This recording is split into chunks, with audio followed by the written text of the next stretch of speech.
Pag sinabi po natin Harvard University, ito po ay isang kilalang universidad sa buong Pilipinas. Siguro pride natin yon na makapasok ang wikang Tagalog sa isang tinatangkilik na universidad. Pero kung susuriin natin mabuti, kung ang $1 million po sa Philippine peso, ito po ay humigit kumulang nasa 56 million po, no?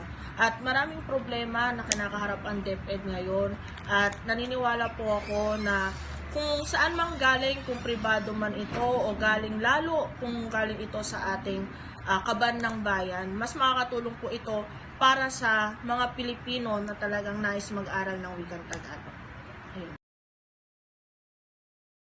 Para sa akin po, opinion ko po is pabor po ako. Kasi po, all over the world po, sa lahat po ng bansa po is may mga Pilipino po na tao. And then, syempre po, yung mga tao po doon is, ang kanila pong mga salita is English po, diba? And then, syempre, may mga kakalala po sila doon ng mga OFW. Kapo OFW po nila.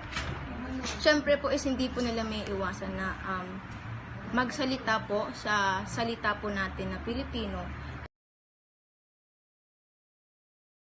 Hindi, dahil wala namang kabuluhan ang pagbibigay ng donasyon. Para saan?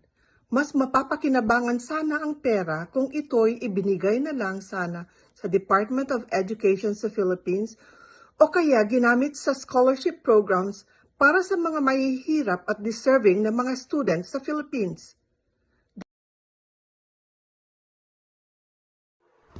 Bakit bibigyan ng donasyon ang Harvard? Di ba napakayaman ng Harvard? Sa totoo lang, napakaraming universidad dito sa Pilipinas ang tunay na nangangailangan ng donasyon.